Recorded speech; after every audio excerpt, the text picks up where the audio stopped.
Você já parou para pensar qual é a forma mais elevada de fé? É aquela que se mantém firme, mesmo quando estamos passando pela tempestade, enfrentando lutas e provações. E sabe o que é mais difícil? Quando nada disso faz sentido para a nossa mente. Sabe, muitas vezes nos pegamos tentando resolver tudo sozinhos, como se fôssemos autossuficientes. Mas a verdade é que ou nós trabalhamos, ou deixamos Deus trabalhar. Não dá para fazer os dois ao mesmo tempo. Em Mateus 6:25, a Bíblia nos ensina a não andarmos ansiosos com nossa vida. Mas quantas vezes nos pegamos preocupados, tentando controlar cada detalhe? Essa preocupação nada mais é do que falta de confiança em Deus. Hoje quero conversar com você sobre algo fundamental: confiar em Deus. Mas vou te dizer uma verdade que talvez você não queira ouvir. A única forma de realmente confiar em Deus é abrindo mão do controle. Pensa comigo. Ou nós trabalhamos, ou deixamos Deus trabalhar. Quando ficamos preocupados, ansiosos, é sinal de que estamos tentando resolver tudo sozinhos, do nosso jeito.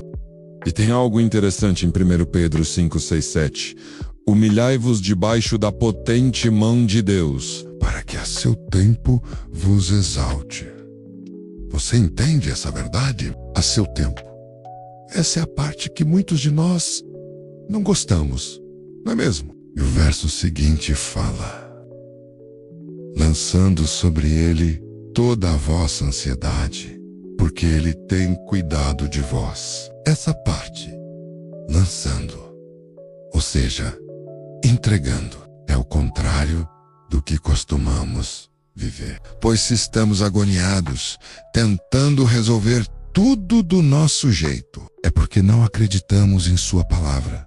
É porque não acreditamos que Deus realmente possa fazer isso. Então, além de falta de fé, também é um pecado. Sabe o que acontece? Nossa mente tem a audácia de nos fazer acreditar que podemos resolver tudo sozinhos. É aí que entra aquela palavrinha perigosa: autossuficiência. Palavra que está destruindo muita gente. No grego, significa literalmente bastar-se a si mesmo. O termo latino suficientia, que significa basta ou suficiente. É sinônimo de independência. O famoso deixa que eu resolvo. E o pior é que fazemos isso sem perceber. Mas vou te contar algo interessante. Às vezes Deus permite que passemos por situações difíceis justamente para nos mostrar que confiar em nós mesmos não funciona. Ou nós fazemos, resolvemos do nosso jeito. Ou deixamos Deus fazer do jeito dele, deixando ele no controle, deixar ele resolver as coisas. Não estou dizendo para você não fazer nada. Claro que devemos trabalhar, estudar, nos esforçar, mas em tudo, absolutamente tudo, precisamos colocar Deus primeiro. Paulo nos fala que confiar em nós mesmos não funciona. 2 Coríntios 1:8 relata que em determinada situação ele passou por aflições tão intensas que perdeu a esperança de sobreviver. Mas sabe por quê que Deus permitiu isso? Para que ele aprendesse a não confiar em si mesmo, mas em Deus.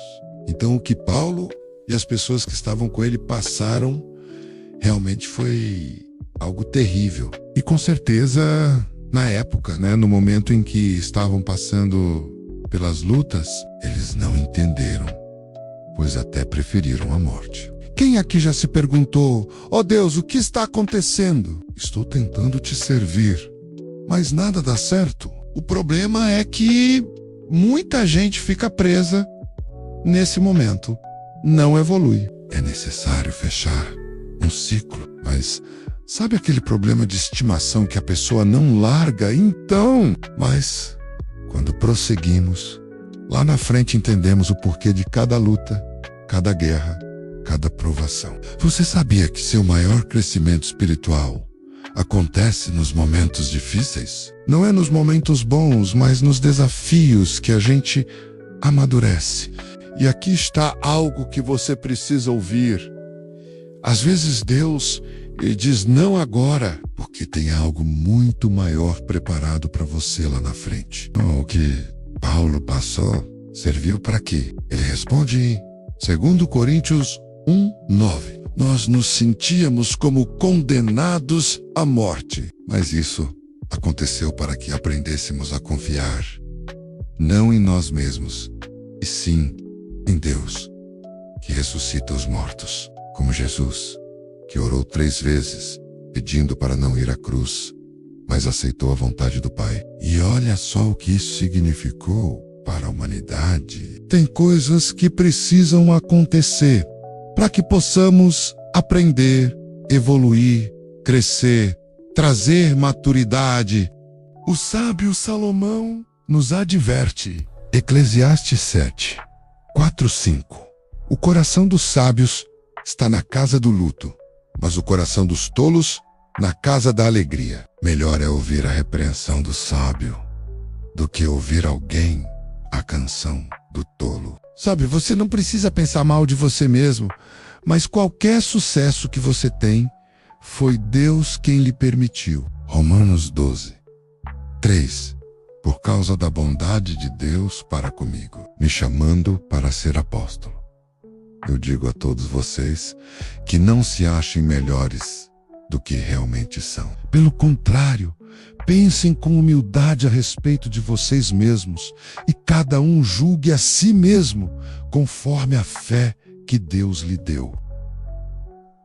Em outras palavras, não deixe que o sucesso nos leve a uma atitude arrogante. Sabe o que acontece quando começamos a pensar mais de nós do que deveríamos? Começamos a julgar as pessoas.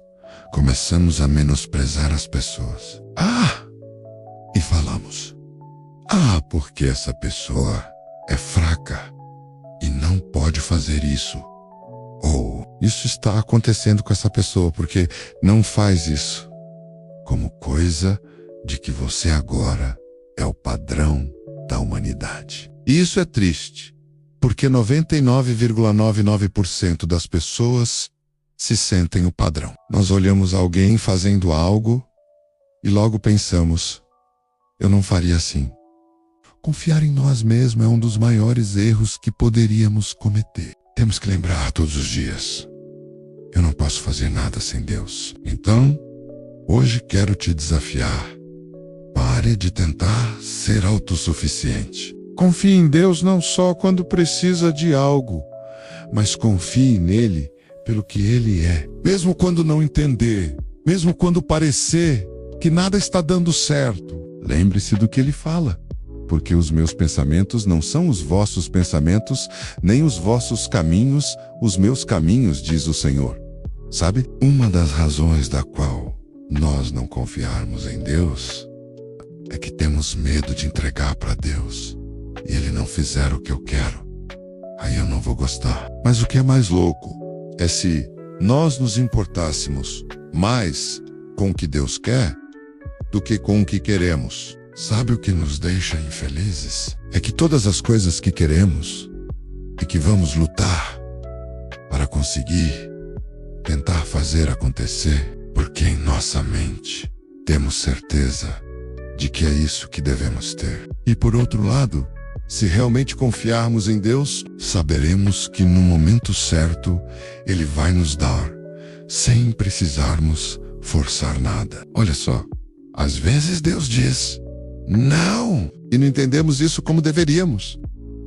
Porque se entendermos o não de Deus, nós vamos orar da seguinte forma: Deus, seja feita a tua vontade. O próprio Jesus pediu 3 vezes para não ir para a cruz. Qual foi a oração que Jesus? Que seja feita a tua vontade.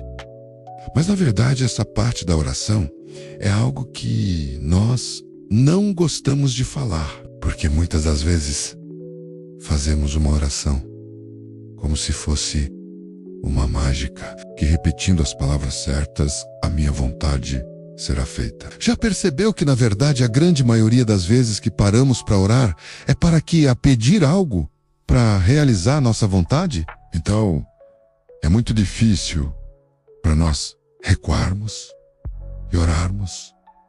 Seja feita a sua vontade.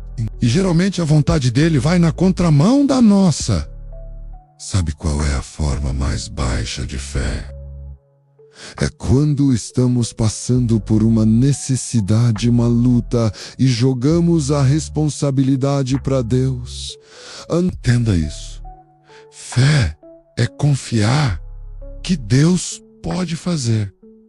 Mas se Ele não fizer, continuo amando, confiando nele, e não o busco pelo que Ele pode dar, mas pelo que Ele é. Confiar em Deus não garante que vamos ter tudo aquilo que queremos, mas nos garante a certeza de que entendemos que Ele sabe o que é melhor para nós. O problema acontece porque nós olhamos as coisas do nosso ponto de vista e não na perspectiva do reino. Em Lucas 22:42, Jesus por 3 vezes fala: Pai, afasta de mim esse cálice. No entanto, seja feita a tua vontade, não a minha. Ele realmente não queria ir para aquela cruz. Ele suou gotas de sangue. A ciência fala que isso pode acontecer em momentos de estresse físico ou emocional extremo, como medo intenso, ansiedade profunda ou dor psicológica severa.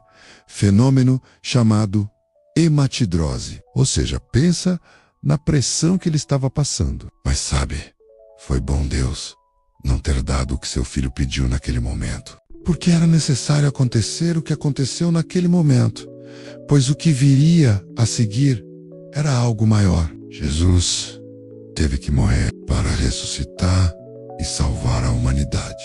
Assim como muitas vezes Ele nos diz, não hoje, porque tem algo muito maior para acontecer lá na frente. Nós não vemos o que Deus vê. Isaías 55:8-10. Porque os meus pensamentos não são os pensamentos de vocês, e os caminhos de vocês não são os meus caminhos, diz o Senhor. Porque assim como os céus são mais altos do que a terra, assim os meus caminhos são mais altos do que os seus caminhos, e os meus pensamentos são mais altos do que os pensamentos de vocês. Porque assim como a chuva e a neve descem dos céus e para lá não voltam, sem que primeiro reguem a terra e a fecundem e a façam brotar, para dar semente ao semeador e pão ao que come. Por isso é necessário falarmos ao Senhor: Deus, eu sei que Tu és bom e tudo está no Teu controle. Mesmo que você não esteja vendo nada, mesmo que pareça que tudo está dando errado, mesmo que não faça o menor sentido para mim. Ele fala em Jeremias 29:11.